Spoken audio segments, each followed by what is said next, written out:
જિલ્લાના મુખ્ય મથક ખંભાળિયામાં પુરવઠા વિભાગે દરોડા પાડીને ગેરકાયદેસર ગેસ સિલિન્ડરો સામે કાર્યવાહી કરી છે। ખંભાળિયા જામનગર હાઈવે પર આવેલી વાસુદેવ હોટલમાં તપાસ દરમિયાન આધાર પુરાવો વગર રાખવામાં આવેલા 10 ગેસ સિલિન્ડરો ઝડપાયા હતા। પુરવઠા વિભાગે દરોડા દરમિયાન આશરે 30,000 રૂપિયાથી પણ વધુનો મુદ્દામાલ કબજે કર્યો છે। ગેરકાયદેસર રીતે ગેસ સિલિન્ડરનો ઉપયોગ થતો હોવાની માહિતી મળતા તંત્ર દ્વારા કાર્યવાહી હાથ ધરવામાં આવી હતી।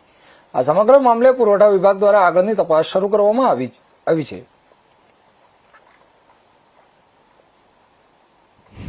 आज रोज जिला पुरवठा शाखा कलेक्टर कचेरी टीम द्वारा खंभाळिया और जामनगर हाईवे पर आश्रे 3 जेटली जगहों पर ओचिंती मुलाकात करीने तपासनी हाथ धरवामां आवी।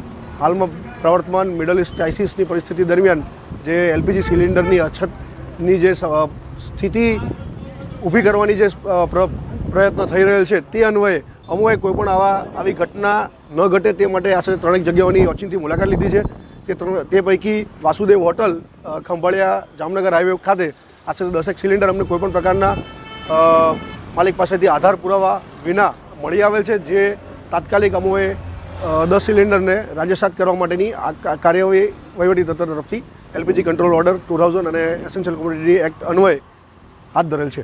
साहेब आमा कोई तमे फायर सेफ्टी के फूडનું लाइसेंस के એવું કોઈ ચેકિંગ કરેલ છે? એવું કોઈ છે કે નહીં? તેની અંદર ક્રાઇટેરિયા છે 100 કિલોગ્રામ કે તેથી વધારે જ્યારે મળી આવે તો અમે તેની અંદર ચેક કરવાનું થાય છે। અહીંથી જે અમે ચેક કરેલ છે તેની અંદર જે ક્રાઇટેરિયા છે તે મુજબ પેસોનું લાઇસન્સ અનિવાર્ય ન હોય, આગળની અમે જે અન્ય જોગવાઈ છે તે